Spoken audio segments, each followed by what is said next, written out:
Avant de plonger dans cette histoire incroyable, pensez à vous abonner à la chaîne et à activer la cloche. Ici, chaque récit a quelque chose à dire, et vous ne voudrez pas en manquer un seul. Chicago, un soir d'automne. La pluie tombait en fines gouttes glacées, reflétant les lumières jaunes des lampadaires sur le trottoir mouillé. Dans les rues presque désertes, Mrs. Evelyn Johnson, 72 ans, avançait lentement, tenant fermement sa canne en bois verni. Son manteau beige était trempé, et son chapeau légèrement de travers, mais ses yeux brillaient encore de détermination. Elle venait de passer l'après-midi à aider son petit-fils à faire ses devoirs. Malgré sa fatigue, elle avait refusé l'aide d'un taxi pour marcher quelques pâtés de maison et profiter de l'air frais. C'était une habitude simple, un moment de paix qu'elle chérissait dans sa routine quotidienne. Soudain, une sirène retentit au loin, et un policier blanc, Derek Mills, apparut au coin de la rue. Il la regarda avec un mélange de mépris et d'arrogance. Evelyn n'avait rien fait, mais pour lui, sa couleur de peau et son âge étaient un motif de dédain. Dans un geste brutal et inattendu, il s'avança vers elle, et sans avertissement, la bouscula violemment. Evelyn trébucha, sa canne tombant au sol, et avant qu'elle puisse se reprendre, il leva la main et la frappa au visage. Le choc fut immense. Evelyn sentit la douleur envahir son visage, ses lunettes glissant sur son nez. Ses mains tremblaient, mais ce n'était pas la peur qui l'envahissait le plus, c'était la stupidité cruelle de l'injustice. C'est alors qu'un bruit de pas puissant résonna derrière Derek Mills. Mike Tyson, reconnaissable par sa stature imposante et son aura légendaire, venait d'arriver. Il avait fini son entraînement et rentrait chez lui quand il aperçut la scène. Ses yeux s'écarquillèrent de colère et d'indignation. Sans hésiter, Mike s'élança.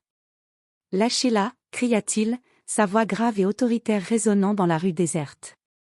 Derek Mills, surpris et pris de court, recula d'un pas, incapable de comprendre pourquoi ce géant venait de s'interposer. Evelyn, encore sonnée, sentit une main ferme et protectrice se poser sur son épaule. « Vous allez bien, madame » demanda Mike avec douceur. Ses yeux, bien que féroces, étaient emplis de bienveillance. Evelyn hocha la tête, des larmes de soulagement coulant sur ses joues, reconnaissant envers ce sauveur inattendu. Mais dans ce quartier froid et humide, la tension restait palpable. La confrontation venait à peine de commencer, et personne n'aurait pu deviner que cette simple promenade se transformerait en un moment viral et historique, où la justice et le courage allaient triompher de la haine. La pluie tombait toujours, martelant les trottoirs de Chicago, mais l'atmosphère avait changé. Le choc de la scène avait attiré quelques passants curieux qui s'arrêtaient à distance, certains sortant leur téléphone pour filmer. Derek Mills, le policier raciste, se redressa, le visage rouge de colère et d'humiliation. « Qui êtes-vous pour m'interrompre » balbutia-t-il, sa voix tremblante de rage. Mike Tyson, imposant et concentré, ne recula pas. Ses poings serrés trahissaient sa colère, mais son regard était fixé sur le policier. « Lâchez-la immédiatement » rugit-il, sa voix faisant écho entre les immeubles mouillés. Evelyn, encore soutenue par Mike, sentit un mélange de peur et de soulagement. « Je vais bien » dit-elle doucement, sa voix tremblante mais claire. « S'il vous plaît, laissez-moi partir. » Mais Derek Mills n'était pas homme à reconnaître sa défaite facilement. Il tenta de se redresser, levant la main comme pour intimider Mike. « Vous ne savez pas à qui vous parlez. » Mike Tyson avança de quelques pas, chaque mouvement dégageant une puissance tranquille mais menaçante. « Je sais exactement à qui je parle, et je sais ce que vous venez de faire. Vous ne frapperez plus jamais cette dame. » À ce moment, les passants commencèrent à murmurer, certains criant pour que Derek arrête. La vidéo de l'agression avait déjà commencé à circuler sur les réseaux sociaux, et la pression sociale augmentait à chaque seconde. Derek Mills, pris de panique devant la stature de Mike et l'attention croissante de la foule, recula maladroitement. Evelyn sentit alors que pour la première fois depuis l'attaque, elle respirait librement. « Vous êtes en train de perdre votre temps et votre carrière » dit Mike calmement mais fermement. « Si vous ne partez pas maintenant, tout le monde saura ce que vous avez fait. » Derek, comprenant qu'il ne pouvait plus rien contre la situation, marmonna quelque chose d'incompréhensible et s'éloigna précipitamment, disparaissant dans la pluie battante. Evelyn, tremblante mais debout, regarda Mike avec gratitude. Merci, merci infiniment, murmura-t-elle. Mike lui sourit doucement. Ce n'est pas fini, madame. Mais aujourd'hui, vous êtes en sécurité. À cet instant, Evelyn sut que sa vie venait de changer. Elle n'était plus simplement une vieille dame vulnérable dans les rues de Chicago. Elle était devenue le symbole d'une résistance silencieuse mais puissante, soutenue par un héros inattendu. Le lendemain matin, Chicago se réveilla sous un ciel gris et lourd. Mais pour Evelyn Johnson, 72 ans, le calme apparent de la ville contrastait avec l'agitation qui allait suivre. La vidéo de l'agression avait déjà été partagée des milliers de fois sur les réseaux sociaux, on y voyait clairement Derek Mills frapper une vieille femme et Mike Tyson intervenir pour la protéger. À la maison d'Evelyn, son téléphone n'arrêtait pas de vibrer. Des messages de voisins, d'amis, et même d'inconnus arrivaient en masse. « Madame Johnson, êtes-vous bien ?» demandait l'un. « Vous êtes incroyable !» s'exclamait un autre. La vieille femme, encore secouée, peinait à croire l'ampleur de l'événement. Mike Tyson, quant à lui, avait été contacté par des journalistes. Même s'il restait discret, il accepta de témoigner. Ce n'est pas seulement à propos de moi ou d'Evelyn. Il s'agit de ce qui est juste. Personne ne devrait subir ça à cause de la couleur de sa peau ou de son âge.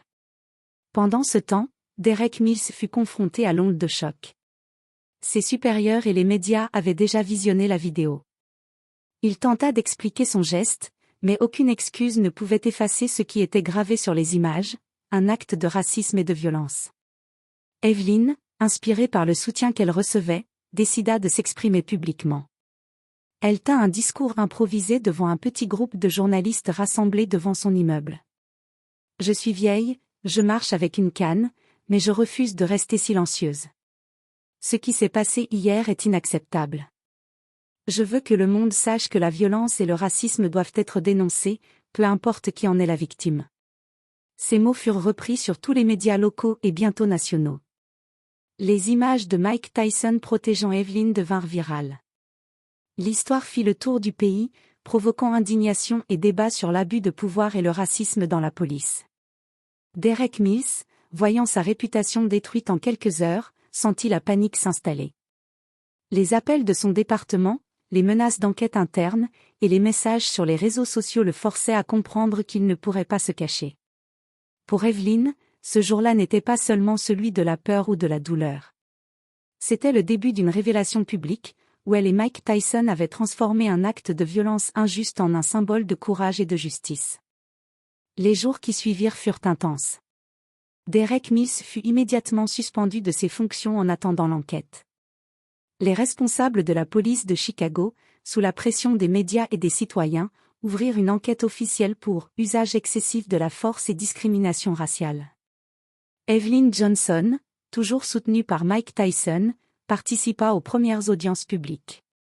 Assise sur une chaise, sa canne à côté d'elle, elle observa Derek Mills entrer dans la salle avec un mélange de colère et de honte sur le visage. Les murmures de la foule et le cliquetis des téléphones capturant chaque instant rendaient l'atmosphère presque électrique. Mike Tyson, présent pour témoigner, expliqua calmement : « J'étais témoin d'un acte de violence injuste. Cette dame n'avait rien fait. J'ai juste fait ce qui était juste. » Son témoignage, fort et clair, bouleversa la salle. Même certains collègues policiers de Mills baissèrent les yeux, mal à l'aise face à la vérité. Pendant ce temps, la communauté locale organisa des rassemblements pour soutenir Evelyn. Des banderoles furent placées dans les rues, « Justice pour Evelyn »,« Stop à la violence raciale » et « Courage et dignité » étaient affichées partout. La vieille femme, qui pensait être impuissante, vit pour la première fois la force collective de sa voix et de son courage. Derek Mills, confronté à des preuves irréfutables et à l'opinion publique, commença à réaliser l'ampleur de sa chute. Ses excuses publiques, maladroites et forcées, ne purent jamais effacer ce que le pays entier avait vu. L'enquête révéla que ce n'était pas un incident isolé, mais un schéma de comportement discriminatoire répété. Pour Evelyn, ce chapitre de sa vie marquait une transformation. Elle n'était plus seulement une victime, mais une icône de résistance et de dignité. Et Mike Tyson, humble mais fier, continua de la soutenir, sachant que son geste avait contribué à un changement réel dans sa communauté. À la fin du chapitre, Evelyn leva les yeux vers la foule rassemblée et déclara. Aujourd'hui, nous montrons que l'injustice ne peut pas rester impunie. Que notre voix compte, que notre courage compte. Et qu'ensemble, nous pouvons changer les choses. Quelques semaines plus tard, l'affaire Derek Mills atteignit son point culminant. Les preuves accumulées, les témoignages des témoins et la vidéo virale firent de l'attaque contre Evelyn Johnson un symbole national de l'injustice policière et du courage citoyen. Derek Mills fut officiellement licencié de la police et poursuivi pour violence aggravée et discrimination raciale. Lors de l'audience finale, il entra dans la salle avec une expression mêlant colère et honte. Evelyn, assise au premier rang, croisa son regard. Elle n'éprouva aucune peur, seulement une force tranquille, fruit de son expérience et du soutien de tous. Mike Tyson, à ses côtés, observa en silence mais avec une fierté visible. Quand Evelyn se leva pour témoigner, sa voix était ferme. Hier encore, j'étais une vieille dame vulnérable dans la rue. Aujourd'hui, je suis la preuve que l'injustice peut être combattue, et que chaque voix, même petite, peut provoquer un changement. Les médias retransmirent chaque mot, et les réseaux sociaux explosèrent. Les citoyens applaudirent le courage d'Evelyn et la sagesse de Mike Tyson, transformant cette histoire en un symbole d'espoir et de justice. En dehors du tribunal, Evelyn fut invitée à donner des conférences et à parler dans des écoles sur le courage, la dignité et la lutte contre l'injustice. Elle devint un modèle pour sa communauté et au-delà, prouvant que l'âge ou la vulnérabilité n'empêche pas de se battre pour ce qui est juste. Quant à Mike Tyson, il retourna à sa vie, mais il garda un lien étroit avec Evelyn. Ensemble, ils initièrent même un programme de protection et d'accompagnement des personnes âgées dans les quartiers à risque, transformant un acte de violence en un mouvement de solidarité. Pour Derek Mills, la chute fut totale, son nom fut associé à l'injustice et à la violence raciale, et il devint un exemple négatif dans toutes les discussions sur la responsabilité policière. La pluie de ce soir-là à Chicago n'avait plus rien de menaçant. Elle symbolisait désormais le renouveau et la justice, la victoire de la dignité sur la cruauté, et le pouvoir d'un geste courageux. Evelyn sourit, Mike Tyson à ses côtés, sachant que leur lutte avait inspiré non seulement leur ville, mais tout un pays. Et ainsi, une vieille femme et un champion de boxe légendaire avaient changé le cours de l'histoire, prouvant que le courage et la justice peuvent triompher de l'injustice la plus brutale.